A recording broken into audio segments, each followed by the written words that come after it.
¿Cuál es el origen de la violencia en Colombia? La tierra.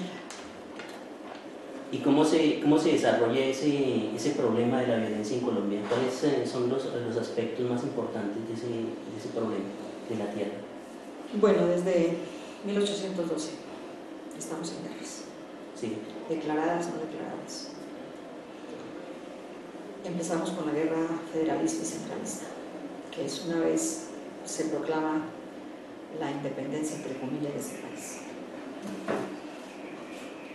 Y empiezan precisamente, y en esas guerras, a los victoriosos o a los generales les pagaban con tierras. Y muchas de esas tierras nunca tuvieron títulos. Pero ese fue el origen de la repartición. Y esto va creando muchos problemas y muchas dificultades en el país. Y después, con el aumento de la población, pues la gente de alguna manera tenía que vivir con títulos o sin títulos. Inicialmente los trofeos de las victorias militares fueron la tierra, pero últimamente, y efectivamente las violencias para uno o para el otro lado ayudaron a concentrar la tierra. Entonces las luchas entre el Partido Liberal y el Partido Conservador quebraron tanto tiempo, porque luego de que asesinan a Gaitán y antes existían ya todos los roces y las fracciones, y la guerra de los 1000 días, pues que a principios del siglo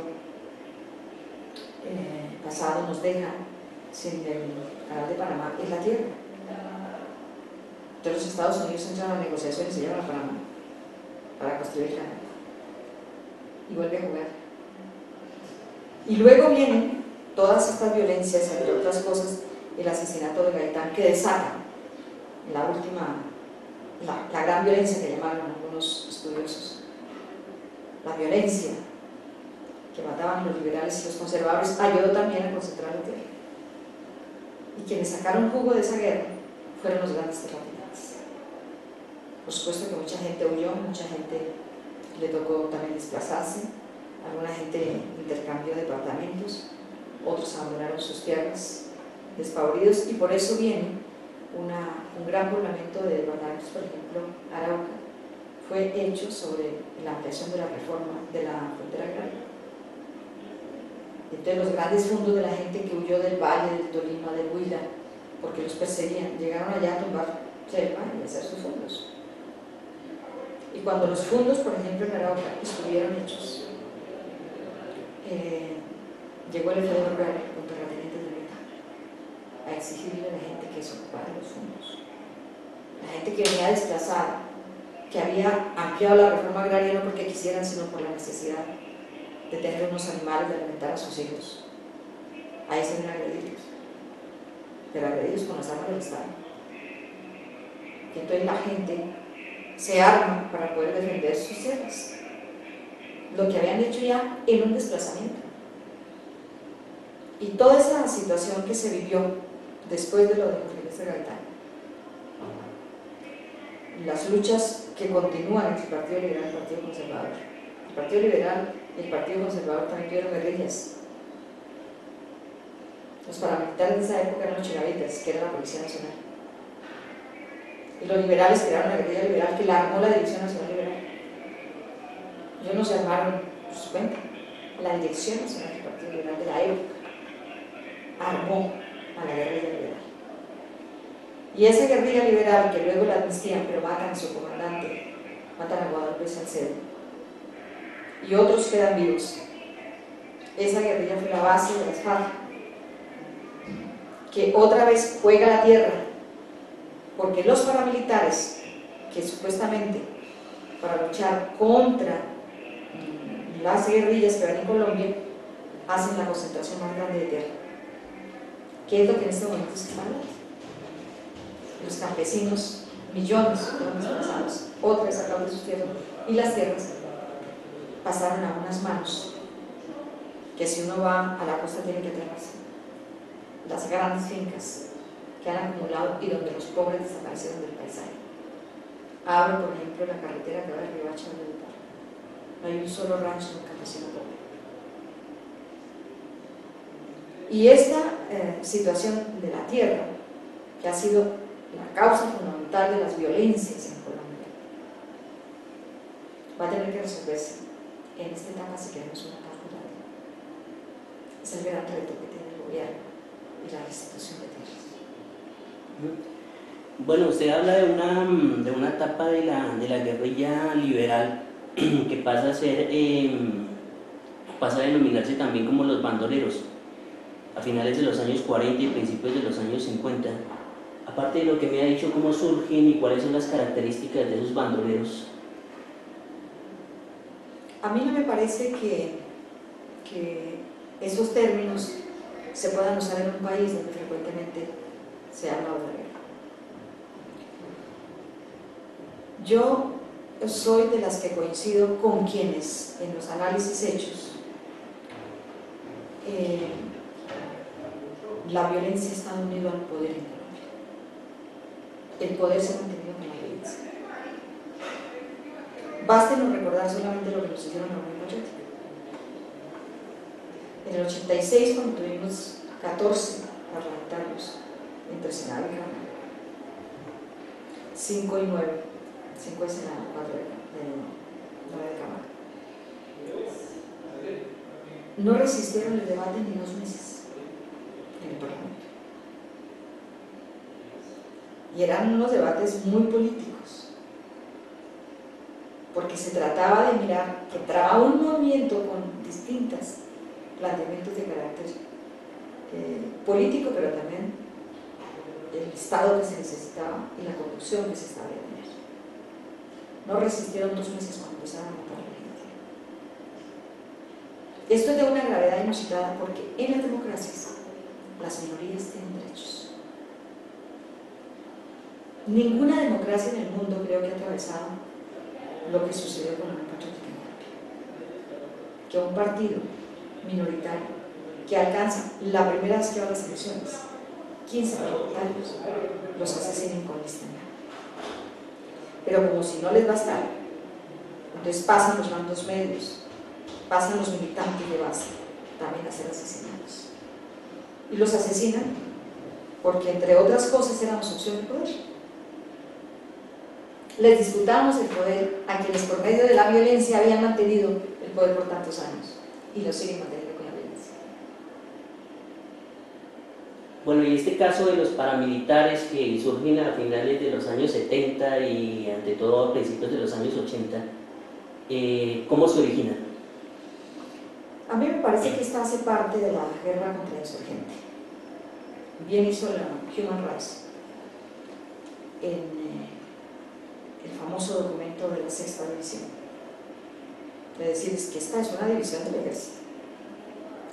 Fueron creados por una resolución del presidente Virgilio Lago. Los civiles que estaban al lado de las cuarteles para hacer un trabajo supuestamente de apoyo. Y esas bandas paramilitares fueron no solamente creadas por resolución oficial, sino que buena parte de su armamento y de su logística la hicieron las fuerzas militares colombianas. Eso es de una gravedad inusitada. Y no lo decimos nosotros, lo pensamos de la oposición, lo dicen los documentos, por ejemplo, de Naciones Unidas, las investigaciones que se han hecho de los crímenes, por ejemplo, de la Unión Patriótica, los pocos que en este momento están fallados en Colombia, pero además los que se han fallado a nivel internacional, tienen comprometidas siempre las fuerzas militares por 3 razones fundamentales. 1, porque no hicieron nada, se hicieron los que no veían. 2, por colaboración, hicieron los estudios de inteligencia, entre comillas, porque eso no puede llamarse inteligencia, y además a muchos los armaron. Por ejemplo, el caso del asesinato del alcalde Sabana de Torres de Santander. Los sicarios no solamente fueron alojados en un hotel del pueblo, sino que fueron pagados por el teniente un capitán con su tarjeta de crédito. El hotel pero además ellos dieron las armas. Entonces era una colaboración que para mí ni siquiera es una colaboración, es una intervención directa en el crimen de la gente. Y tercero, por acción directa. El caso Manuel Cepeda, donde un escuadrón de suboficiales es el que asesina al senador, por orden también de un curso de inteligencia militar. Esto es solamente grave, porque no son cuerpos que surgen porque sí, sino porque había instrucción dentro del ejército en todas las zonas de crear estos grupos.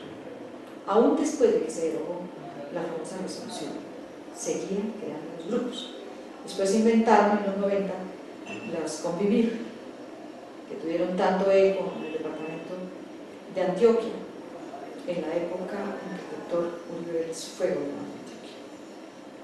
Entonces, esto contribuyó, ya no era la resolución del presidente Livio Vargas, sino que era el establecimiento oficial de las Convivir, que sirvieron de mampara a todos los grupos paramilitares. Ellos dicen que se habían creado para luchar contra la guerrilla. Bueno, ¿y dónde está eso? ¿Por qué el ejército utilizó lo que denominó Human Rights, la sexta división? Trabajaban con ellos. Sí,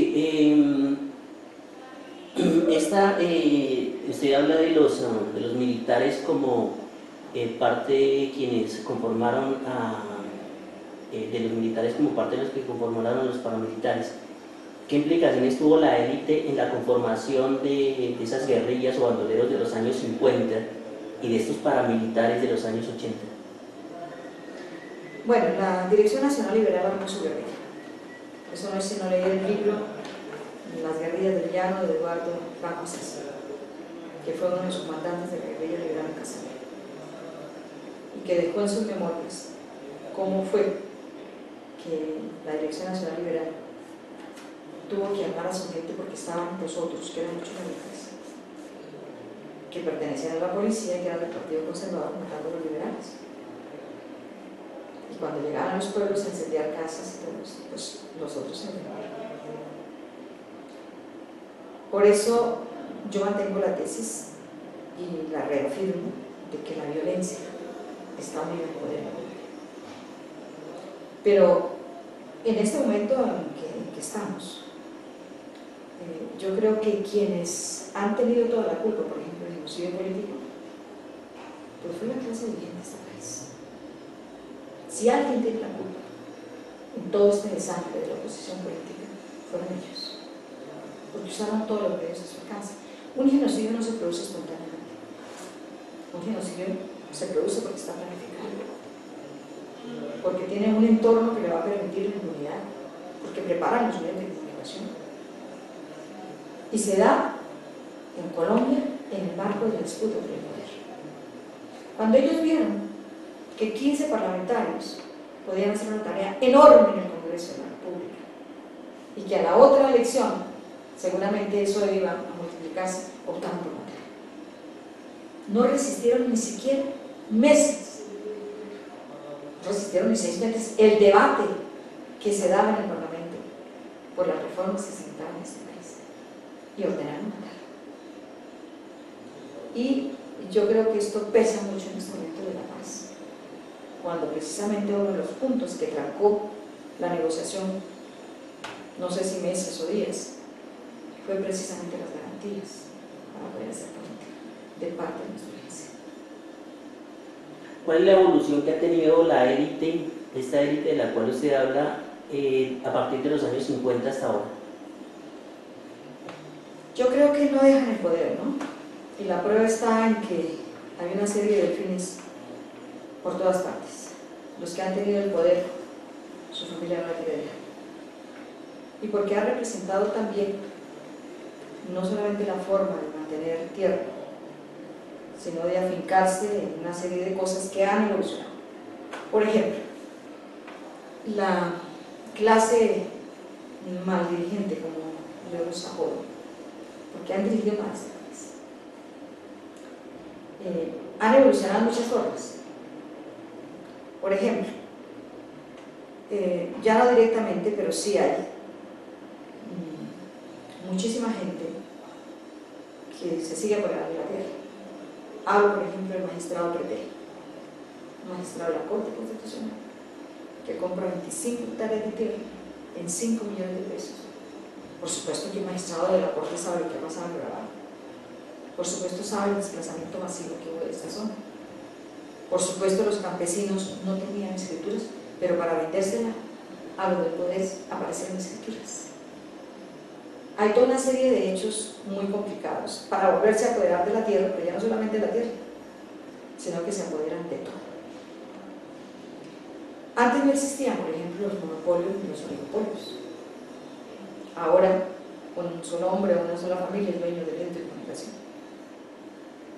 de inmobiliarias, de los bancos y de algunas empresas. A pesar de que en la Constitución está prohibido el monopolio, en Colombia se constituyen oligopolios que tienen tanta influencia en varios sectores de la producción que se vuelven no solamente dueños, por ejemplo, de los medios de comunicación, que eso no existía antes, sino que se vuelven dueños de la opinión pública.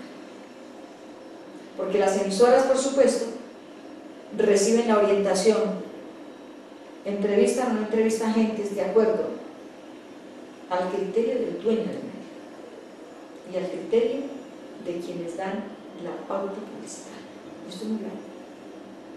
Es muy grave porque se apropia ya no solamente de los bienes materiales, no solamente de la tierra, no solamente de las construcciones, no solamente de la banca, no solamente de los medios, sino de la opinión. Y para una democracia es muy grave. Aquí no pueden haber vetos, por ejemplo, en las emisoras para determinadas corrientes políticas y preferencias para otras, porque eso dice muchísimo de que lo manejan los grandes medios de comunicación.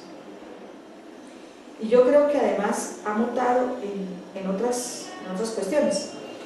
Por ejemplo, algunas personas de la élite eran grandes industriales y esa gran industria se acabó. Y la acaban porque hasta cierto punto muchos de ellos ayudaron a que entraran mercancías de otros países a bajos costos. Y entonces era mucha carga, que a un trabajador le pagaran sus cesantías y le pagaran por las pensiones de jubilación. Demasiado caro. En mi criterio, eso es lo mínimo que puede aspirar un trabajador, a tener una cesantía cuando llegue a su vejez y en tener por lo menos salud. Y yo creo que estas cosas perjudican mucho a la ciudadanía, porque además se apropiaron de conquistas de los trabajadores para anularlas completamente. Ahora es muy difícil, por ejemplo, en estas épocas, tener un trabajo estable, ni siquiera en el Estado, porque pusieron al Estado al servicio de los intereses de la élite.